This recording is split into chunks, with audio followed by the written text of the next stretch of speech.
मम्मा चिड़िया अपने बच्चों से कहती है, मैं आपके लिए दाना लेने के लिए बाहर जा रही हूँ और आप तब तक घर में ही रहना। और हाँ, जब तक मैं आना जाऊँ आप जब तक बाहर मत निकलना। दोनों बच्चे हाँ में अपना सर हिलाते हैं। ठीक है मम्मा। मम्मा चिड़िया अपने घर से निकलती है और सीधा मैदान के लिए चल देती है, क्योंकि रोज डेली दाना उसे मैदान पर ही मिलता था। लेकिन आज दाना चिड़िया को पूरे मैदान में भी नहीं मिलता।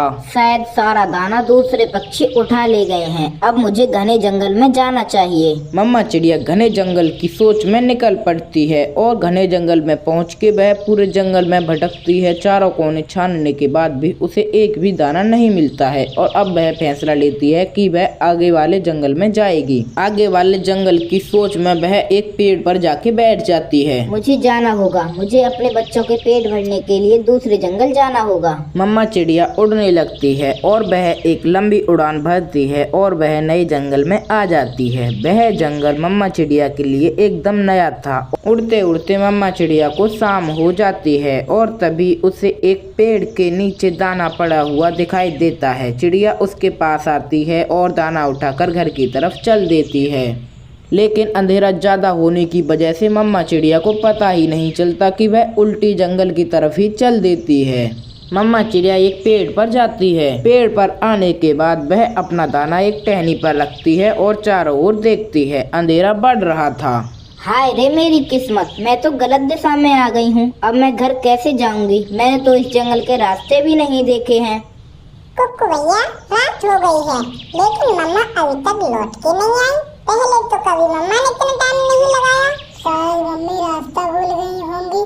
पागल, रास्ता बच्चे भूलते हैं, बड़े रास्ता नहीं भूलते। मम्मा जल्दी ही वापस आ जाएंगी। तभी दरवाजा खटकता है। गुड़िया बहन, लगता है बाहर कोई है। मम्मा ने दरवाजा खोलने से मना किया हुआ है। छोटे बच्चों, तुम्हारे लिए गौरी ने गरम गरम मीठे मीठे चावल बना रखे हैं। अगर चावल खाने हैं तो मेरे साथ आ जाओ। बहन, मुझे तो बहुत तेज भूख लगी है, मैं तो जा रहा हूँ। कुक्कू भाई, मम्मा ने दरवाजा खोलने से मना किया हुआ है, आप ऐसा ना करें। लेकिन कुक्कू दरवाजा खोल देता है और बाहर आ जाता है। अपनी बहन को भी ले आओ, वो भी मीठे चावल खा लेगी। गुड़िया बहन बहुत डरती है मम्मा की डांट से, वो नहीं आएगी। हा हा हा हा हा हा। ठीक है, तुम चलो मेरे साथ और मेरे साथ चल के तुम्हें बहुत बढ़िया बढ़िया खाना खिलाऊंगा। चलो। कुक्कू कालू कौवे के साथ चला जाता है और गुड़िया अपने भाई को रोकती रह जाती है।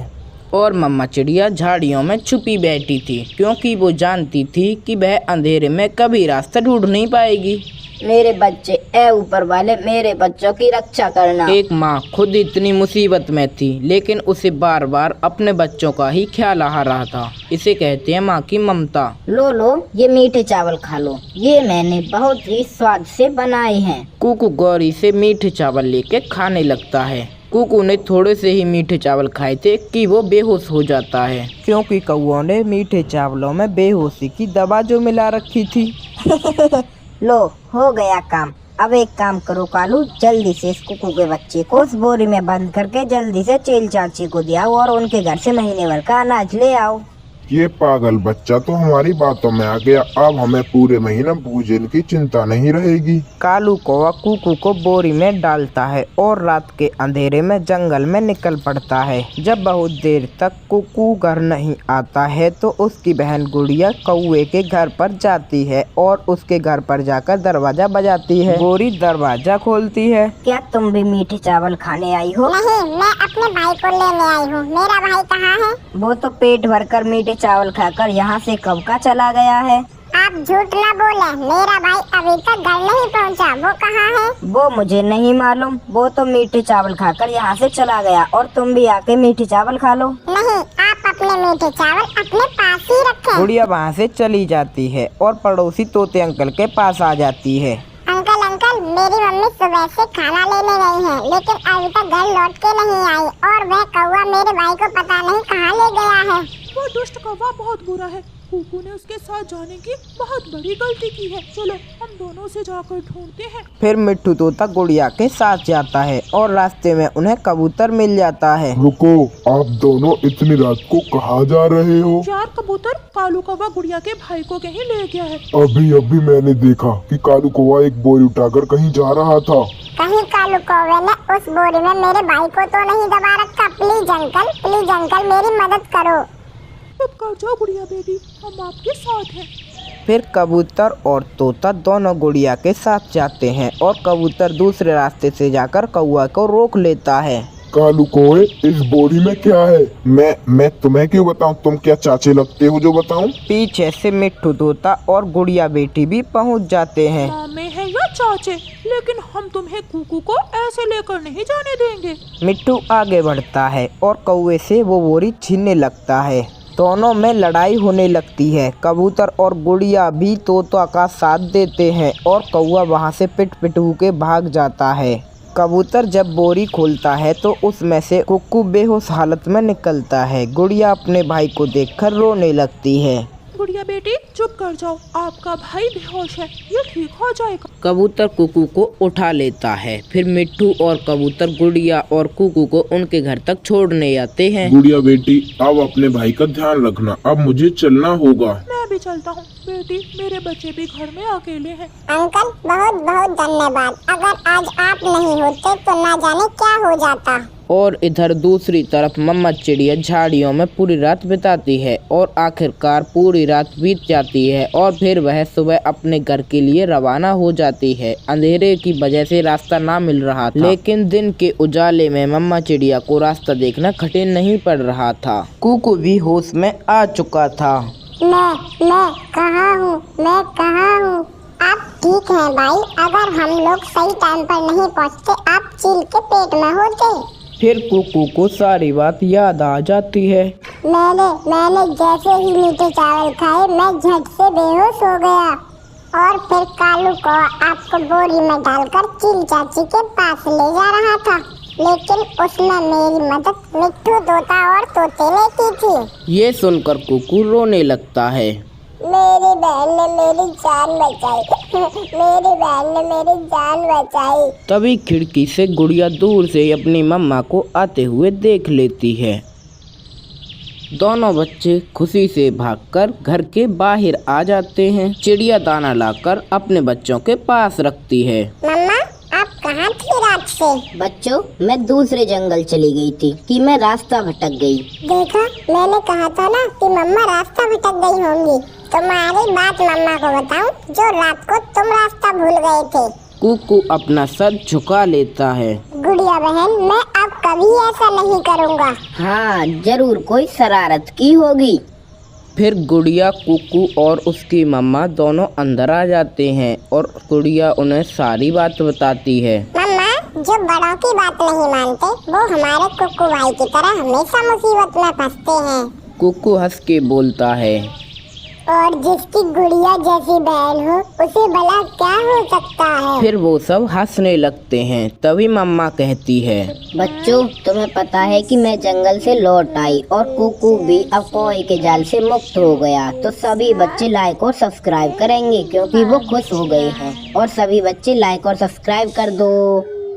पुराने जमाने की बात है। दूर किसी जंगलों में सभी पक्षियों ने अपने अपने घर पर फलदार और मीठे मीठे पेड़ लगाए हुए थे, जिससे उन्हें खाने की चिंता ना रहती थी। और तोता ने तो अपने घर पर अमरूद का पेड़ लगाए हुआ था और कबूतर भैया तो हमारे इतने ही काम वाले थे कि उन्होंने अपने घर में तरबूज की बेल लगाई रखी थी। और चिड़िया ने भी अपने घर पर आम का पेड़ लगाया हुआ था, जिस पर बहुत ही मीठे मीठे आम आते थे। और उसी जंगल में गोरी और कालू नाम के दो दुष्ट कौवे रहते थे, जो बहुत ही आलसी और दुष्ट थे। उन्होंने कुछ भी काम नहीं किया था। उन्होंने एक आम का पेड़ लगाया था, वो भी सूख गया। आज कालू कौवे की पत्नी गोरी कौवे अपने पति से कहती है, कालू जी, अब कोई भी पक्षी हमें भोजन नहीं देता क्योंकि हम आलसी हैं। तुम एक काम करो, मेरे मायके जाकर वहाँ से भोजन ले आओ।